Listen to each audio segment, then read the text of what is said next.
Gaming and Cognitive. So, talking to Cog a little bit earlier, they do have a particular strategy they want to pull off here. Now, will it happen? It could be the same thing we saw in the earlier match. We saw Illidan go full ham, but it could happen. Ban. Wow, compLexity coming out of the gates and says, hey, no Illidan for you, Glaurung. Let's see what else you got up your hands. No Illidan here immediately. What will Cognitive choose to ban? So it'll be Zeratul, another respect ban anyway. Though we typically see Zeratul as a second ban in multiple games, the fact that they're saying Jaximus's Zeratul is so scary, we don't want to go against it at all. I just want to say how happy I am to see the respect ban on Illidan. That was such a key point in their victory over Relics earlier today, but that does allow compLexity to pick up that very early ether as well. It's a good way for them to also test to see if the strategy is just as strong with a hero like the Butcher. Because the Butcher is someone that Glaurung can use and can run in with, and you can have the support kind of help them out if he has a kiting capability to do so. compLexity taking Uther, though, does walk away from that Divine Shield, which makes it a little bit harder to move towards that Butcher, but again, maybe Brightwing works in this scenario. Yeah, realizing that Glaurung, yes, is known for that Illidan play, but also has a fantastic character too. He plays very well a lot of the melee assassins, but Cognitive, a first pick on Arthas and followed up immediately by Leoric. The skeleton, the Lich brothers have arisen. The Bruiser Bros, the kings of the world. I mean, this is so unique. We have not seen an Illidan ban or an Arthas first pick at all in this tournament. And, well, that's because of how aggressive these two teams are, shaking things up with these drafts. Yeah, a lot of teams are really identifying just how strong Arthas is into his early game. And then moving to the mid game, you have two options that you can use. If you're ahead, you can pick up Synergosa, land a lot of cool wombo combos. You also have the potential of the Army of the Dead to really keep you alive if you need more durability. If you're finding out in the early game, there's just too much burst. Now, on the opposite side, compLexity moves towards Jaina and Abathur. Well, now they've got the potential for a double Jaina if they want to go the route of the ultimate evolution, but this is Sky Temple. It's the tallest battleground we have, so picking up that evolved monstrosity, they're going to have a good potential for a split push there too, so either way it could work out for them there. I love the Abathur pickup. Yeah, the power of the mule, the power of just the split soak that exists with Abathur, so very good, but those second bans have come in. There is going to be a ban on Tyrande. They're worried about, Butcher. We talked about him being a big threat. And we also have the ban on Muradin on the side of Cognitive. They want to say, hey, no reverberation. We like melee assassins. Muradin's a good counter to that, so just get that out of here. Yeah, so that just leaves Johanna as a warrior available for compLexity. If the Cog doesn't pick her up here, then they might do so to force a weird warrior pick here for compLexity. However, even if compLexity does pick up Johanna, Leoric and Arthas can actually do very, very well against her. And there we go, Cog picking up the Butcher, wanting to get very, very aggressive in these fights. Finally, we're seeing this from him, Glaurung, and we'll see how the team can support him. And they're going to be so in compLexity's faces. Arthas, Leoric, the Butcher, and now they have Tassadar, actually. They're going to have the shields that come from him to help support, keep them more supported, but also he provides vision. He's kind of another one of those supports that's very well-rounded and brings a lot of utility to team composition. So Jake, I'm actually wondering a little bit here, could this be the day and age where we see Force Wall? Arthas and Leoric actually bring decent damage in. Butcher can really annihilate people if he can focus someone down and lock him down. Force Wall could be the prime opportunity for Cog to actually pull that off against compLexity. Tim, you're getting me too excited, but Thrall is here as well. That's also getting me excited.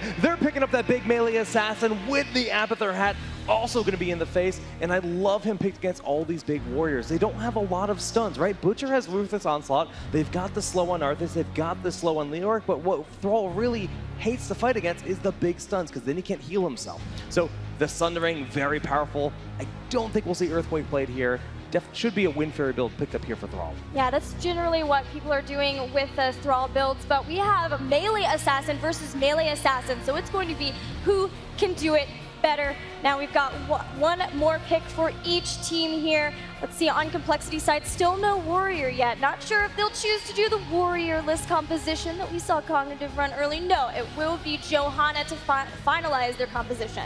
All right, so Johanna's got to be careful in these fights, but going back to Thrall really quickly, he's going to excel in this scenario if they can get to the shrines on time to actually grab those temples, because if they do so, that means the Butcher, Arthas, and Leoric will be diving into Thrall, and that's where he accelerates, when he's actually able to bring in the damage and also hit a key Sundering. I'm feeling the Brightwing. They played Brightwing Tassadar earlier. Brightwing is great for the global presence, the split soak here on this battleground in particular, and the shields paired up with those two heroes have been quite good.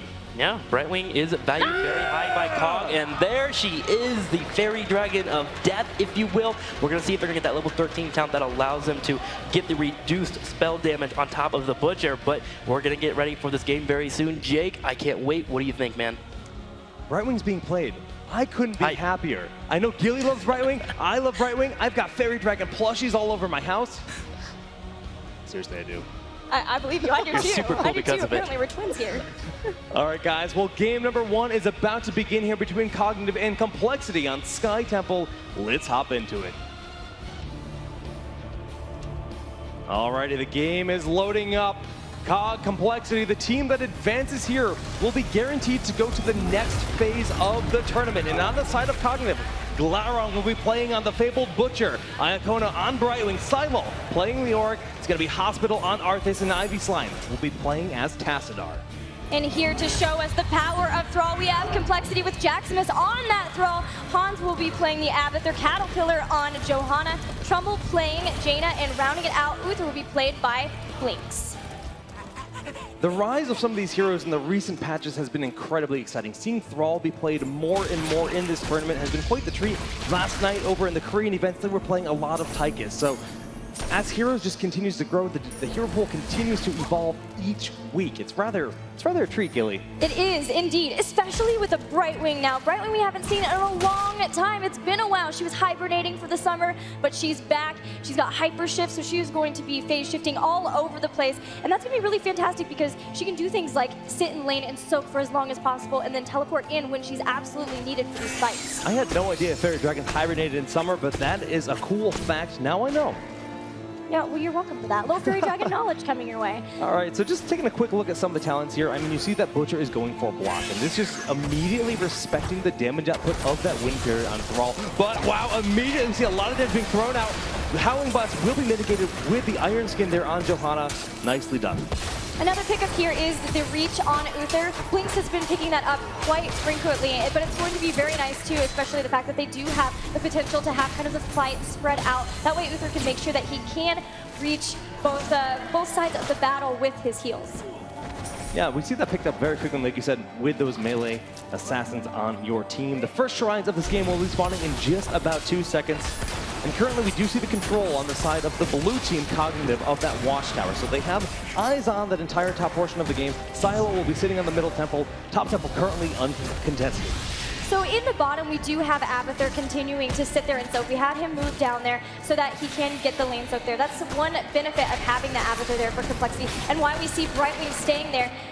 Like I mentioned before, she can always phase shift if needed, but otherwise, she will be able to steal the fight. But here comes the Ruthless Onslaught into the Howling Blast. Trumbull so incredibly low, as is Cattle. Can't get away from the Frozen Tempest, and Johanna will fall. Trumbull barely staying alive. One more tick from that side from it would have been lights out for Jaina, but she barely walks away and taps the temple.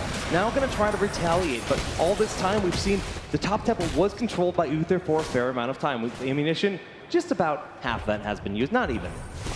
So we've got Cognitive choosing to try to get the rest of this mid-temple. If they can get it where they take most of the shots from this, then they can always rotate up and try to contest that temple as well too. So they're really trying to control this so that they can get the maximum amount instead of just trying to switch them out.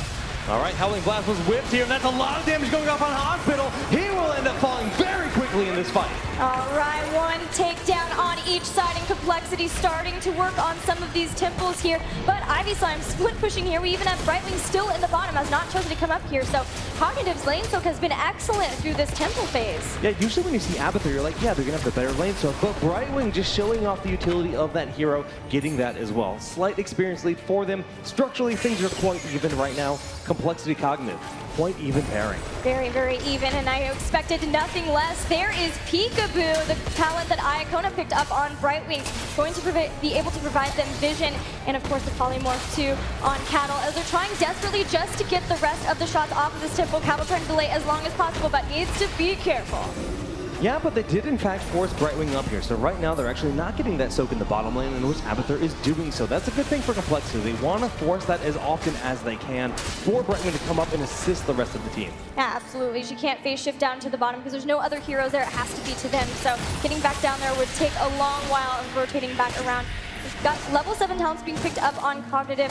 They've actually got Healing Ward on Tassadar, so trying to help out Brightwing's heals a little bit. Doesn't have a ton of healing. It's area around her consistently, and so just trying to bolster that up as much as possible. Yeah, I think it's a really smart pickup here. I mean, that's what Brightwing, she kind of fell out of the meta, and we're seeing Cog play her, but with Tassadar, right? Tassadar has the shield, and he's not really a full support. We like to call him a pseudo-support because the damage output from Sidestorm and then the Archon form at level 10 makes him like an assassin in a lot of ways. We also do have Frost Armor on Jaina, so it won't be the boost of Frostbitten for her damage, but realizing the concern of having a Butcher and wanting to just stay alive to do a little less damage than just get taken out and do nothing. Okay, well, Jackson is showing his prowess here in the jungle, picking up a siege camp in the bottom portion of the map. Abathur Hat assisting him in a little bit, but of course that trait will heal him up as he deals some damage. And wow, that is a polarized charge. We want to know who you guys think will win. You still have plenty of time to vote in this poll. Make sure to use the hashtag HeroesWC on Twitter and the hashtag with the team name you think will take the series. I believe in Cognitive, and you guys should too, but Complexity, they're looking great in this matchup. Cog currently sitting in a party bush. If anyone rotates through the center part of the map, well, it's going to be lights out with that Butcher charging on forward. Now soon we will have the bottom temple being activated, but this is a very strong push top, and they're going to be able to take down this fort very, very quickly. A super early fort rotation pickup here. Yeah, just powering through it. I mean, they were waiting to see if someone would rotate, and they realized, no one's here. Let's just take out their point. Great decision-making by Cognitive. Now they're so very close to those level 10 heroic abilities. Yeah, absolutely. And if they can pick those up into the next temple phase, then Complexity may not be able to fight them at it because they won't have their heroic abilities for a whole entire other level. Yep. So although Abathur has that mind, they were able to take out the fort completely, and that's really important for Cognitive. All right, well, Cloud goes pretty far forward, gets the stun off, and immediately backs away. One thing we should point out is just the fact that there is one mule in this game. Abathur went for a mule. That's going to allow Complexity to sustain through a lot of the structural damage done by the temples. That's not something Cognitive has in their kit. Right, and that does mean Complexity can be okay with not really trying to get taken out over the temple as much. They're trying to buy their time. They are soaking as many lanes as possible, all of them, in fact, with that Abathur up top. They're trying to get as 10 as much as possible and then force a fight. Unfortunately, they just lost Jaina. Yeah, beautifully done there, just pulling her on in and taking her out. Another takedown on the side of COD, sitting up 2-1 right now. And controlling this bottom temple, well, that means the bottom fort of Complexity is taking heavy damage. It absolutely is.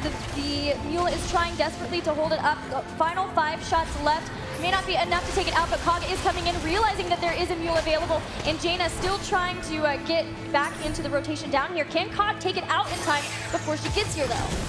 Yeah, it's always risky to dive in a situation like this, especially if you don't have eyes on Thrall, and there's actually 2 Thralls flanking from the top portion of this fight. 2 Thralls, and there goes the Feral Spirit onto Silo. There is a huge Sundering. March of the Black King, though, trying to sustain himself up, but it's really Iacona who's having a problem. Brightwing already goes down here as Hans, still with the ultimate evolution, trying to get some more damage down on Cognitive. Will Silo be able to get away? Wraithbot barely saving his life. A beautiful engagement there by Complexity, reeling the head in the situation. Glarum goes too far forward and gets blown up. 2 takedowns for nothing in favor of Complexity, and they're going to continue their push here, trying to even up the structures just a little bit. Very important that they continue to do so, especially since they do have that mule. If they get ahead in structures, it's going to be very difficult for Cognitive. What a juke by Trummel, just dashing back there, predicting the Howling Blast. If he got hit by that, could have been lights out easily. Very nicely done. Complexity is playing phenomenally right now. They really are, and they've started to even out that level disadvantage that Cognitive did have, only about a half level behind here. That's really going to help them as they continue to get further and further along, and Abathur starts to be able to split push more and more. He still is going for the pressurized lands, adrenal overload build, so he's still focusing on helping out Thrall, but even still, you get a ton of push with him. I just gotta say Complexity's play in general is just super clean. They're not taking unnecessary risks. They realize when they have a situation, they're rotating down and then using the fact that they can create a clone. It goes from being, hey, Thrall's gonna flank us to, oh no, 2 Thralls are flanking us, and just giving them those great opportunities to take great team fights. Absolutely. When you have that ultimate evolution, it's always very important that you know exactly the right time to engaging when you have that ultimate evolution available. And the flank was just beautiful there. And we do have Temples activating now. compLexity still a little bit behind. They are down a talent tier here, but there are 2 Temples. So if they could trade them out because they have that duel, that could be very advantageous for them. Yeah, remember how low that bottom fort was? You can see the health bar is rather full here in the bottom lane right now. That is the power of that ability, level 7 on Abathur. Now we do have a push going in on the bottom. Jaina will go down and still, actually that is the mid. And so they've got the push along with the tempo here. And so they're trying to be able to take it out as much as possible. So there is no chance of being able to heal up this fort. Yeah, Ice Block not quite enough to save Jaina in that instant. And Ivy Slime has rotated down here with Glaurung applying a lot of damage to Caterpillar. Brightwing face shifting in. Where's the Polymorph? No, Divine Shield uses the last instance. Yeah, the fantastic rotation down by Blinks here. And I have to say, Cognitive have done a really good job of finding and catching somebody out every time they have just a slight talent advantage right before it. And in fact, there's a Howling Blast. They might be able to catch Cattle here. He's Sundering going to maybe keep him alive. He's so incredibly close. He will be able to... Oh, the Psynics are really taking it, but he won't be able to get away. Beautiful use there of the trait, but the bottom fort has fallen. Glaurung diving forward, will be able to step on back away, and Abathur is actually sitting on this middle temple, realizing there's a rotation happening. Hans needs to get out of here. Deep tunnel away from that right away. This whole time, though, we've got an engagement on the bottom as Glaurung's fairly low, but so has Kettle. Kettle didn't have time to try to get back up here. Uther will go down. Ruthless Onslaught not going to let Jaximus get away here. We do have Thrall completely trapped here. The symbiote trying desperately to keep him alive with his Carapace, but it won't be enough, and another takedown in favor of Cognitive. The beautiful polymorph there to deny the heals of Uther, securing that takedown. And then when you see Butcher fighting Thrall, if that Butcher's brand is applied, there is no chance Thrall's going to win that fight. Right, they had him completely cornered too. It was really fantastic to just push him in there so there's no way of getting out. And Cognitive doing what they love, going straight to bosses. They love picking up bosses whenever possible, and they're going to be able to get this one that would be normally pretty risky, but with that Thrall down, they totally knew they had it in the bag. So from what was a very even game, a single temple phase where Cognitive took the better team fights, they now have a level and a half lead, and on top of that, they have their level 16 talents, Gillyweed. Yeah, absolutely. Looking at some of the talents, well, we do have a second. We've got a Polymorph talent from Brightwing, so it'll either be Critterize or Greater Polymorph, just depending if they want to get that vulnerability, or if they want to make Polymorph last as long as possible. But the big deal is Blood Frenzy on Butcher. Now, in addition to having those stacks of fresh meat, up his attack damage, now his attack speed is up too. 35% more attack speed is it's not something I'd ever want to fight. That's going to hurt a lot. And they're roaming around the battleground, collecting all of the mercenary camps. We have these top offensive camp picked up here by Cog. They're really doing a wonderful job just keeping compLexity in their base, defending at all times. What do you think of the pickup on Lamb to the Slaughter? Almost always we see Glaurung go with the Furnace Blast. You know, considering their composition when it comes to control, I love it. It's so crucial for just locking down Jaina, locking down Thrall, and removing them. Because with the composition, when you have Uther, a lot of the times they're just going to slip away. But if you have Lamb to Slaughter, that's never going to happen. Yeah, and now they're picking up. I really loved that play of holding off on the Giants here until just now. So that they have all of the Giants pushing at the exact same time, making sure that they're able to deal a lot of damage right away. And they're even going to push with it. This could be scary because they are pushing up the bridge, and there are temples about to spawn. They look like they are way more concerned with trying to get a keep and catapults pushing. All right, well, those 2 towers have fallen. That's permanent damage dealt, and Johanna trying to defend these Giants will be able to do so, especially with Night Takes Pawn. But top and bottom are available, and it looks like they might be sending Brightwing alone to the top lane, and the rest of the team here to control the bottom. Now, once again, she can always phase shift in if the team needs her here. That is the power of the Brightwing, and they might need her, though, sooner than they think, because already compLexity, they've picked up their level 16 talents. They really want to push in here. They've got to get the damage off of their structures here. This is a difficult temple, though, to try to engage into or get out of. Butcher and Leoric flanking from the top, but Leoric takes a lot of damage right off the bat. Brightwing is desperately needed here, and she space shifts down into the battle. But that March of the Blacking, hitting 3 members, is doing way too much damage. Oh, just wrecks Jaximus. Cattle is stuck in that frozen Tempest too and taking so much damage. The ultimate evolution is still on the chase for Glaurung, but that is that shield, the stability of the shielding that we talked about from Cognitive, keeping him alive. Trouble! Solo has to ice block on top of the Psionic Sword, but it wasn't enough. He will go down. Cattle is down too. Only Abathur remains for complexity. The Brightwing play of Iacona is on point. The phase shift mid-battle to get that big shield onto his ally, and then blink healing out of harm's way at the last moment. Excellently done. This is putting them in a position where they can really pressure this bottom keep, and that will be the first keep going down this game. This keep down while holding the shrine on bottom. Again is Brightwing showing off the utility of this, and of course, like you mentioned, Iacona's stellar play on Brightwing. You're basically saying, hey, do you remember Brightwing? We sure do. I'll remember this forever, man. This has been excellent, but Iacona taking a little bit too much damage from these Guardians, gets those final shots, and then hearts back to base. Butcher making his way to the top temple to control that, which has full ammunition waiting for them. Here's the other nice thing about Brightwing. I know I talk about her all the time, but hey, we never get to see her, and I love her so much. She can always go back and heal up. She doesn't have to worry about the fact that, oh, we might have a fight coming soon, because as soon as she gets back there and heals up, she can phase shift right back in, and they're going to need her. Yeah, they certainly will, but she's got full mana. She's ready for battle here in the top lane, and Silo in the back. Ivy Slime throwing down the healing one, a great spot, and we do see the Lamb to the slaughter. Not doing a whole lot here with the Divine Shield, keeping Jackson this nice and healthy, and there's the clone. This is when things get scary on the side of complexity. Butcher is down, but Blinks is so incredibly low here. Shield does keep him alive for now, and he's getting the heck out of there. Hospital, though, also very, very low. He's being chased by a snowman.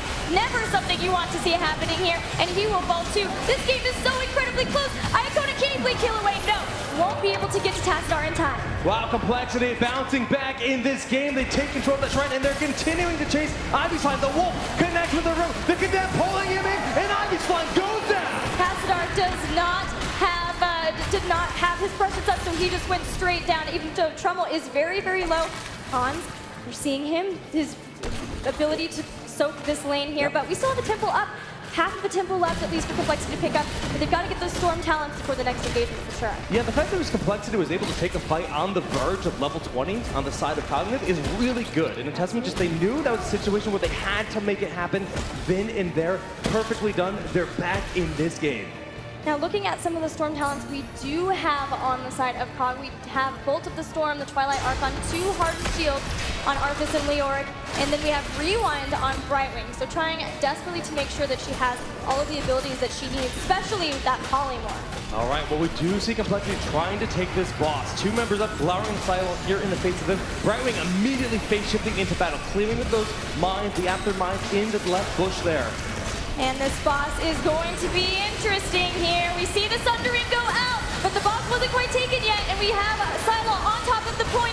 Will we see the March of the Black King to try to get into there? They have to keep them on the points, though, but he's getting very, very low, but so is Cattle. Butcher is the one to go down. Cattle, indestructible, will be popped on. Hans, the ultimate evolution nearly done. They've nearly done it. They take out Thrall, and they will be able to pick this up. It will be Cognitive. Iacona is still alive. The heals were exactly what they needed. Trouble slips away, but it doesn't matter. Cognitive steals them off, and now they're going to push down this bottom lane with the boss. Hey, they found Blink. That's a bonus tree. A bonus tree indeed, because this boss is heading straight to core. We still have Johanna down for 42 seconds to 45 on some of the other members, and this is going to be a tough defense, Chase. I don't think they can do it, Gilly, with the Giants, with the boss, and 4 members versus 1. This is pretty much an impossible defense on the side of complexity. Cognitive looking to take game number 1 in this epic matchup. And the aggression of Cognitive so on point. They've shown it to us versus Relics. They're showing it to us in this matchup versus Complexity too. What does Complexity need to do to